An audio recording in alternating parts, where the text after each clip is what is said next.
In this video, I'm reviewing should I pay off my debt or contribute more to my 401k. Hello everybody, it's Matthew Jackson here with 401k Maneuver, where we provide online professional account management with the goal of supercharging your 401k performance. So stop leaving money on the table each and every year in the form of lost returns. Let us help you. If you're new here, be sure to hit the subscribe button, and the links to everything that we mentioned in this video you can find in the description box below. So let's jump right in. The question of whether to pay off debt or contribute more to a 401k is an important one, and one with no definitive answer. After all, no two investors are created equal. There are also numerous factors to consider when answering the question, such as how on track are you to meet your retirement goals, the amount of debt that you carry, and the amount of years until you retire.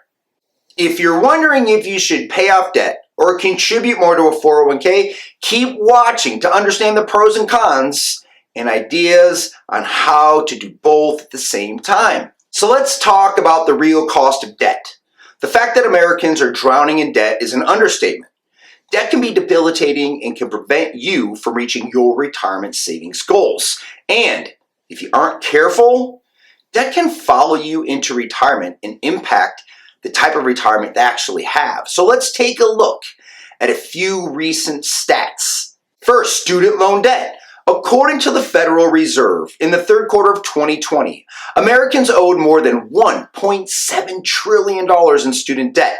And this is an increase of almost 4% over the third quarter in 2019. The average student loan debt in 2020 topped $37,500. Let's talk about auto loan debt. According to Lending Tree's quarterly report on household debt and credit from the Federal Reserve Bank of New York, Americans now owe more than $1.2 trillion in auto loan debt, nearly double what it is just 10 years ago.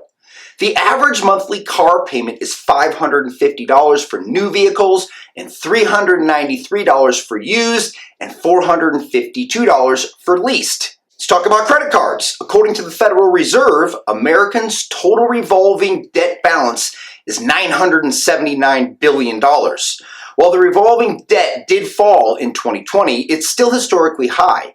In July of 1995, the number was at $409 billion. Experian recently reported the average credit card balance in the United States is now $5,315. No matter what type of debt you have, the payments are taking money away from you and what you could be saving for your retirement. And for many debt holders, the interest rate on the debt may be higher than the return you could expect on your investments. So let's say that you have $10,000 in credit card debt and you pay 13.98% APR. Let's also say you have a 401k with an expected annual rate of return of 7%. If you decide to only pay the minimum on your credit card and divert what you can into your 401k, you would only be losing money over time on the amount that you invested, 6.98% to be exact. If you're closer to retirement and you have a ton of debt, you need to consider whether or not your retirement income, Social Security plus distributions from your 401k, will be enough to even cover your monthly debts. Let's talk about the real cost of not contributing more to your 401k.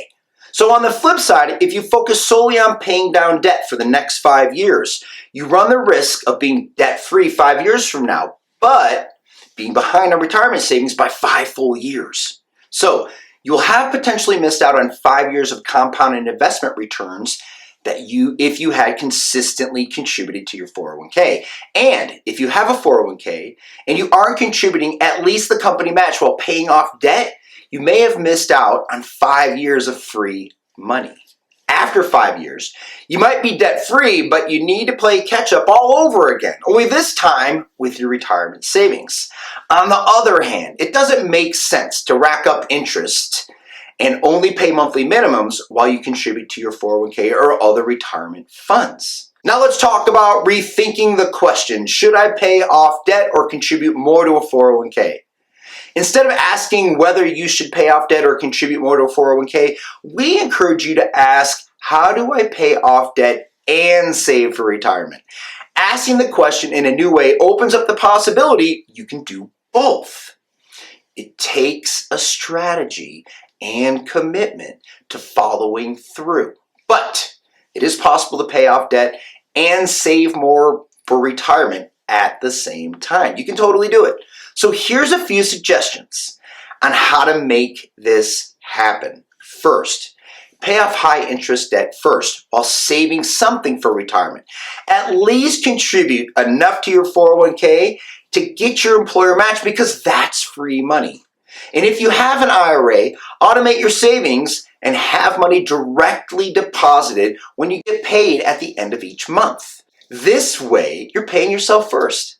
Once you've paid off your high interest debt, continue paying a bit over the minimum on any lower rate credit cards or debt that you have. Then, divert more money to fund an emergency savings account. And if you want to avoid getting back into debt, you need access to your cash. When you have a good chunk of change in your emergency savings, increase your retirement savings. Increasing your contribution percentage just 2% each pay period may make a big difference in the amount of income you have at retirement. So continue paying down debt if you have on time. Once your debt is manageable or gone, try and max out your yearly 401k and IRA contributions. Keep saving money in your rainy day fund as well. And whatever you do, make sure you don't go back into debt. Let's talk about how to boost your retirement savings without using take-home pay. If you haven't received your $600 stimulus yet, or if you have and you haven't spent it yet, consider putting that money towards boosting your retirement savings. There are talks of more stimulus money coming, so if you spent the $600 already, you may have another chance to invest a chunk of change in your retirement future. If you get a tax refund this year, no matter how big or how small of a refund you receive, invest it into your 401k or your IRA. Using stimulus money or your tax refund to boost retirement savings means you don't have to reduce your monthly take-home pay or cut back on monthly expenses. That's it for today. We regularly post content right here for your benefit. If you found this information helpful, make sure that you share it with somebody that you love, trust, and respect. Have a great 2021.